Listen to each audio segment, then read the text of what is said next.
ऐसे ही एक बहुत बढ़िया सा एग्जांपल है हमारे एग्जांपल नंबर 5 है ना, HOTS है, मतलब हायर ऑर्डर थिंकिंग स्किल। पहले हम सोचते HOTS क्या है, इसका क्या मतलब, भाई ये समझ में आता था कि ये क्वेश्चन खतरनाक होते हैं, इनको छुओ मत, पर अब मुझे समझ में आ रहा है तो हम आपको जरूर समझा सकते हैं ना। If x takes 3 hours more than y to 30 kilometre walk करने में, मतलब x कोई बंदा है उसको 30 किलोमीटर अगर जाना है तो y से वो तो कितना 3 घंटे ज्यादा लगते हैं। मतलब सीधी सी बात है, x धीरे चल रहा है, मतलब 30 किलोमीटर ट्रेवल करने में x को y से 3 घंटे ज्यादा लगते हैं। इतनी बात समझ में आई, कोई दिक्कत नहीं। फिर कह रहा है लेकिन अगर x अपनी रफ्तार बढ़ा ले, मूड खराब हो जाए, x अपनी रफ्तार बढ़ा ले, he is ahead of y by 1.5 घंटे।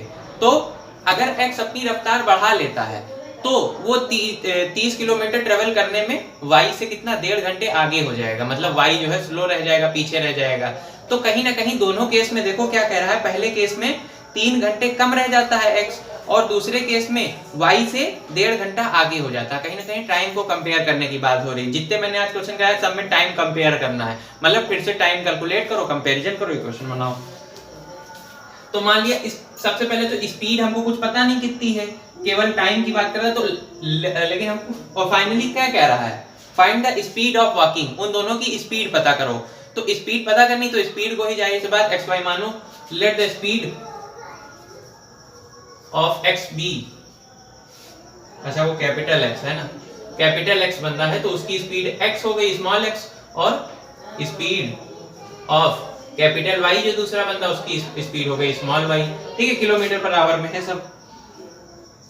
अब कह रहा है तो टाइम देखो, time taken by x to cover, यानी कि जो पहला बंदा एक्स है टू कवर 30 किलोमीटर, 30 किलोमीटर जाने में उसको कितना समय लगेगा, time is equal to distance upon speed, 30 बटे स्पीड कितनी है उसकी x, और इतनी ही दूरी y को कवर करने में कितना समय लगेगा, y को कवर करने में कितना समय लगेगा, डिस्टेंस अपॉन स्पीड इतना समय लगेगा। ठीक है, स्पीड मान ली, अब टाइम निकाल लिया, 30 किलोमीटर जाने में इसको इतना समय लगेगा डिस्टेंस अपॉन स्पीड, तो इसको इतना समय लगेगा। लेकिन कह रहा है x को y से 3 घंटे ज्यादा समय लगता है, यानी x कहीं ना कहीं स्लो चल रहा है y से, उसको 3 घंटे ज्यादा, यानी x को ये जो ये समय है ये इससे 3 ज्यादा है, y वाले समय से 3 ज्यादा है, 3 घंटे।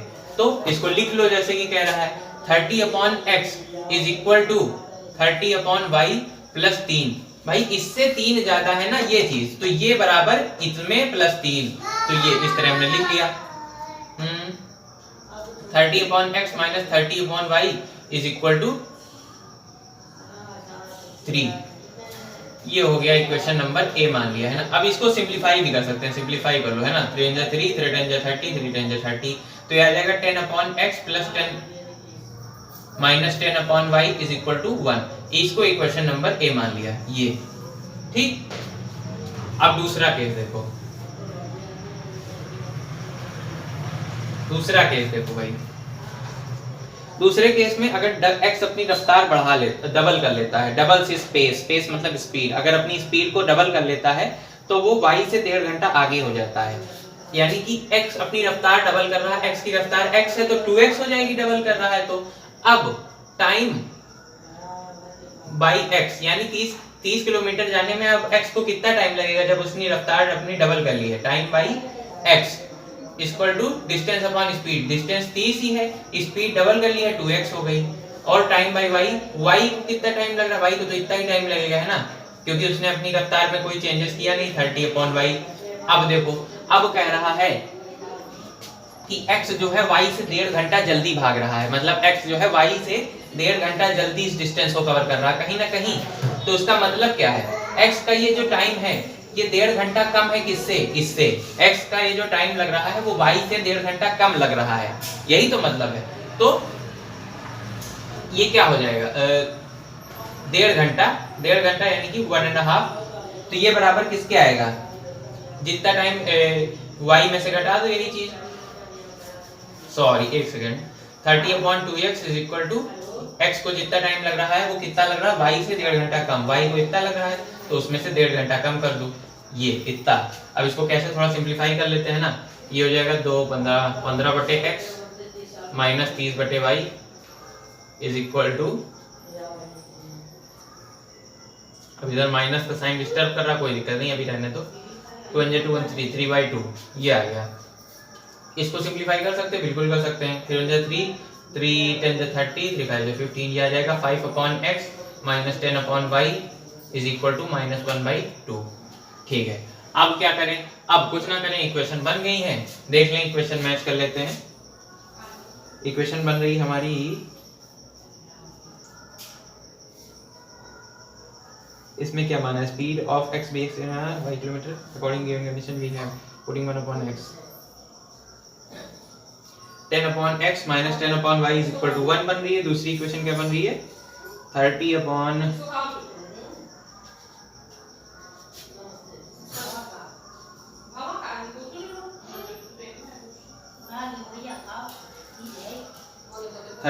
y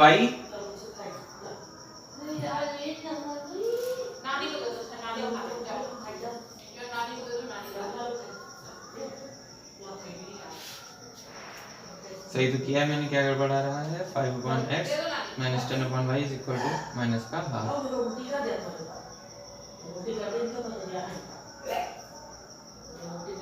अच्छा हाँ ठीक है, इस 2 को इधर भेज दिया है क्योंकि हमको इस फॉर्म में लाना है ना। सही किया बिल्कुल, इसको इस फॉर्म में ले आइए, बस कोई दिक्कत नहीं। 2 को उधर भेज देंगे तो 2 × 5 = 10/x - 20/y = -1।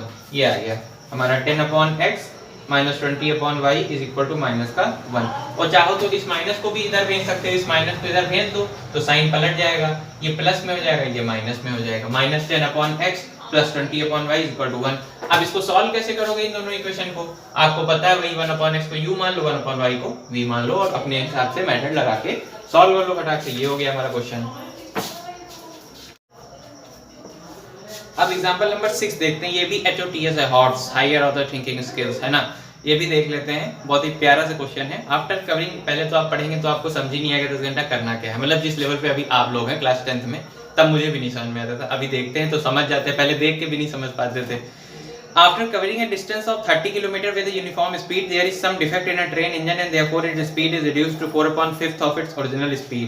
कह रहा है कि 30 किलोमीटर डिस्टेंस, एक गाड़ी है, एक रेल गाड़ी छुक वाली 30 किलोमीटर जाती है, 30 किलोमीटर जा रही है with a uniform speed. Uniform का मतलब होता है बदलाव ना हो, एक कांस्टेंट स्पीड मेंटेन रहे। जैसे 40 किलोमीटर प्रति घंटा है तो 40 किलोमीटर प्रति घंटा ही बनी रहे। तो 30 किलोमीटर पर एक यूनिफॉर्म स्पीड से जा रही, हमें नहीं पता, हमने मान लिया x किलोमीटर प्रति घंटा की रफ्तार से वो 30 किलोमीटर जा रही है। ठीक है, कोई दिक्कत नहीं। लेकिन 30 किलोमीटर जाने के बाद there is some defect in a train engine, engine में कुछ खराबी आ जाती है and therefore its speed is reduced to 4/5 of its original speed. यानी कि जो उसकी स्पीड है, जो ओरिजिनल स्पीड थी x किलोमीटर प्रति घंटा, उसका 4/5 रह जाती है। मतलब पहले x थी तो अब x × 4/5 हो जाती है। उस मतलब कह रहा है reduced to 4/5 of its original speed. Of का मतलब क्या? गुणा। मतलब पहले x थी तो अब x गुणे 4/5 रह जाती है ना। Consequently the train reaches its destination late by 45 minutes। मतलब अब इस वजह से, क्योंकि ट्रेन में खराबी आ गई, उसकी स्पीड कम हो गई। कितनी कम हो गई? 4/5 हो गई। पहले x थी तो अब x गुणे 4/5 हो गई है ना। तो ट्रेन जो है लेट हो भाई, स्पीड कम हो गई तो सीधी सी बात है टाइम ज्यादा लगेगा। पहले कुछ कम टाइम लगता, अब ज्यादा टाइम लगेगा। तो अपनी डेस्टिनेशन, अपनी मंजिल पर 45 मिनट लेट पहुंची। मतलब पहले अगर 1 घंटा पहुंचनी थी तो अब उसको 1.25 घंटा लग गया, 45 मिनट लेट पहुंची। Had it happened after covering 18 kilometre. अब दूसरी कंडीशन दे रहा है, ये तो जो वर्तमान में हुआ, अब कह रहा है अगर ऐसा ना ऐसा हुआ होता। कैसा हुआ होता? Had it happened after covering 18 kilometre मोर, यानी पहले तो 30 किलोमीटर के बाद खराबी आ गई थी, 30 किलोमीटर के बाद ट्रेन के इंजन में खराबी आ गई थी। अब कह रहा है अगर 30 नहीं, 30 + 18 यानी 40 48 किलोमीटर बाद अगर ट्रेन के इंजन में खराबी आती तो train would have reached 9 minute earlier. यानी भाई कह रहा है पहले 30 किलोमीटर में खराबी आ गई, अब कह रहा है 30 पे नहीं, थोड़ा और चल जाती, 18 किलोमीटर और चल जाती, 48 किलोमीटर तक अपनी पुरानी वाली स्पीड से चल जाती x से, तो कुछ जल्दी पहुंच जाती। सीधी सी बात है, थोड़ा सा और टाइम जल्दी पहुंच जाती, तो 9 मिनट्स अर्लियर पहुंच जाती। 9 मिनट्स अर्लियर मतलब जितना पहले पहुंची उससे 9 मिनट्स, जितना लेट हुई थी उतना लेट ना होती, 9 मिनट अर्ली पहुंच जाती। तो find the speed of the train and the distance of the journey. तो जर्नी कितनी दूरी की है, मतलब टोटल जो जर्नी है वो कितने दूरी है, तो कहीं बताया नहीं टोटल जर्नी कितनी है। And the speed of the train, तो सीधी सी बात हम स्पीड ऑफ द ट्रेन को x मान लेते हैं। अच्छा क्वेश्चन है, let the speed of train be x kilometre प्रति घंटा, है ना। ट्रेन की स्पीड को मान लिया x किलोमीटर पर आवर। अब कह रहा 30 किलोमीटर विद यूनिफॉर्म स्पीड। अच्छा एक चीज नोटिस किया, फिर से वही चीज कह रहा, टाइम को कंपेयर करने को कह रहा, मतलब पहले इतना समय लगता, लेकिन अगर ऐसा होता तो इतना समय लगता। तो हम पहले ओरिजिनल वाली कंडीशन में चलते हैं, मतलब जब ट्रेन खराब हुई ही नहीं, मतलब हमने मान लिया कि ट्रेन अगर नहीं खराब हुई होती तो क्या होता। तो उस केस में x किलोमीटर प्रति घंटा की रफ्तार थी ट्रेन की, तो उस केस में उसको कितना टाइम लगा होता, time is equal to distance upon, और हमने ये मान लिया एंड द स्पीड। हमसे एक और चीज पूछी है ना कि जर्नी कितनी की थी, मतलब टोटल कितने डिस्टेंस ट्रेवल करनी थी ट्रेन को, एंड द जर्नी भी, मतलब जर्नी की कितनी किलोमीटर की थी, मान लिया y किलोमीटर की थी, y किलोमीटर, ठीक है। अगर स्पीड ट्रेन की x किलोमीटर प्रति घंटा थी तो टाइम इस y जर्नी को कवर करने में जब ट्रेन खराब होती ही ना तो कितना लगा होता, time is equal to distance upon speed, distance y बटे स्पीड x, इतना समय लगा होता। ओरिजिनली इतना समय लगा होता आवर्स में, है ना। लेकिन कह रहा ट्रेन खराब हुई तो उस परिस्थिति में 30 किलोमीटर तो यूनिफॉर्म स्पीड से गई, तो 30 किलोमीटर जाने में उसको कितना समय लगा होगा, पहले जब 30 किलोमीटर यूनिफॉर्म स्पीड से गई उसके बाद खराब हुई ना, तो 30 किलोमीटर में कितना टाइम लगा होगा, टाइम टू कवर 30 किलोमीटर, ठीक है। पहला ये तो हो गया जब खराब नहीं हुई, अब खराबी पे आ गए तो पहले 30 किलोमीटर तो सही चली ना गाड़ी, तो उसमें कितना टाइम लगा, डिस्टेंस अपॉन स्पीड, 30 बटे स्पीड कितनी थी गाड़ी की x, ठीक है, इतना हो गया। अब टाइम, बची हुई दूरी कितनी है भाई, टोटल दूरी हमने मान ली है y है, 30 किलोमीटर सही चली, तो बची कितनी y माइनस 30, इतनी तो बची, तो इसको कितना टाइम लगा। अब लेकिन एक चीज ध्यान दो,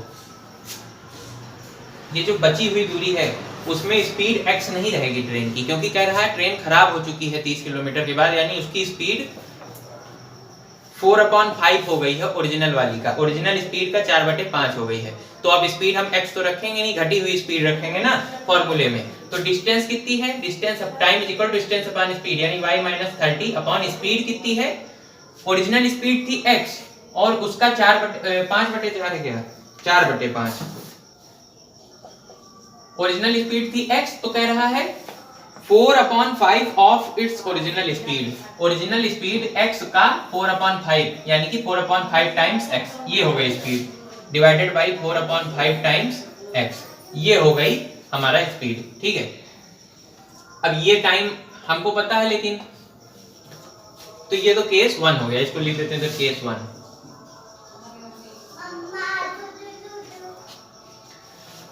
अब हमसे क्या कह रहा है, हमसे कह रहा है कि ट्रेन रीचेस इस डेस्टिनेशन 45, ट्रेन में खराबी आ गई, यानी कि उसको कितना टाइम लग रहा है, ओरिजिनल में इतना टाइम लगता जो हमने सबसे पहले कैलकुलेट किया था, लेकिन खराबी आने के कारण वो 45 मिनट लेट पहुंची, यानी इससे जो है 45 मिनट ज्यादा लग गए, जितना टाइम ओरिजिनली लगता कम लगता, सीधी सी बात है जब ट्रेन ना खराब होती, लेकिन अब 45 मिनट ज्यादा लग गए।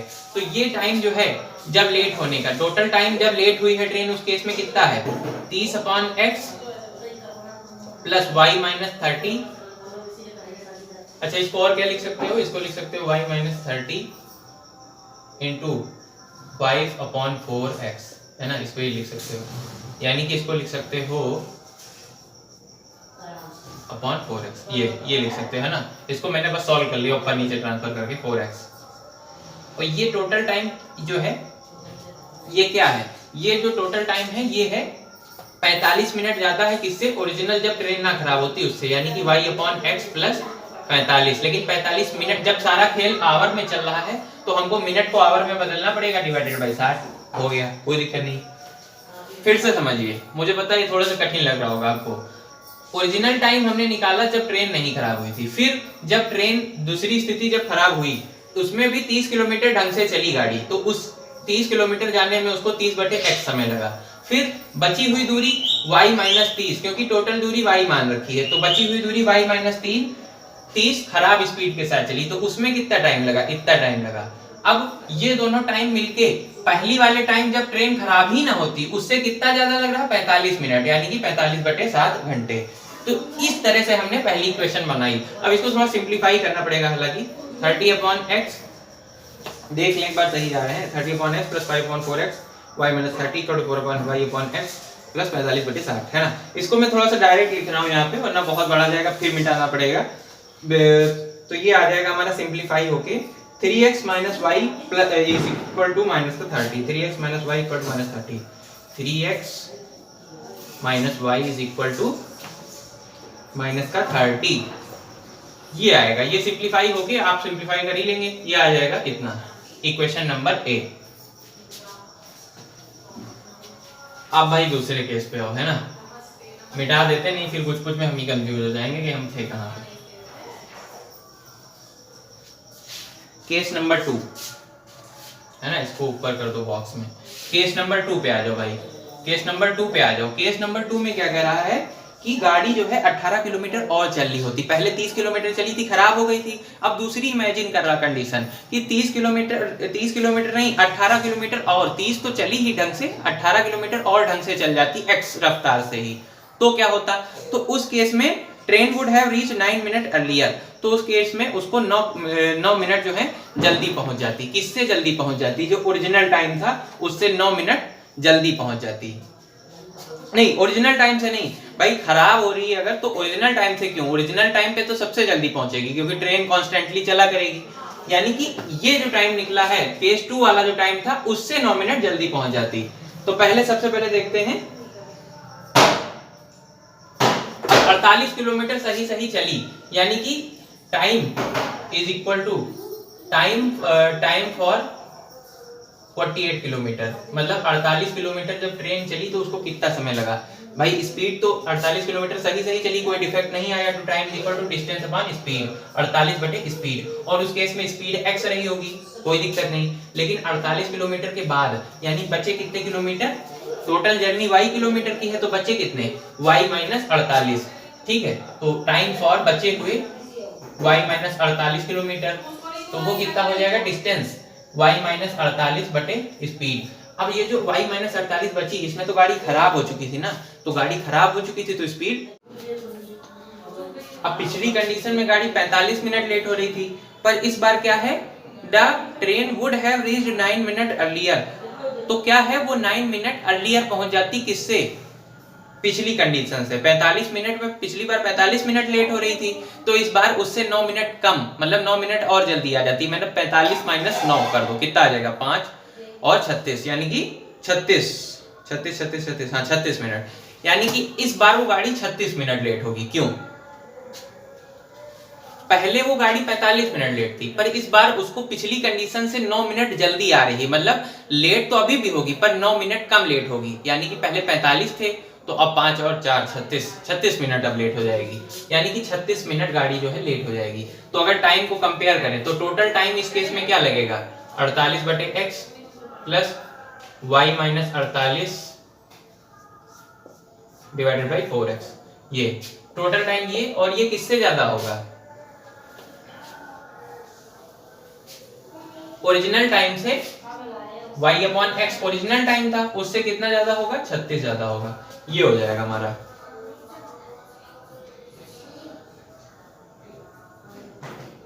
लेकिन हमें पता है ये सारी बात आवर्स में हो रही, तो ये भी आवर्स में होना चाहिए, मिनट नहीं, आवर्स में कन्वर्ट कर लो, डिवाइडेड बाई 60। अब इसको सॉल्व करोगे काट पीट करके, तो इक्वेशन जो हमारी आ जाएगी वो आ जाएगी क्या, वो आ जाएगी 12x - 5y 12x - 5y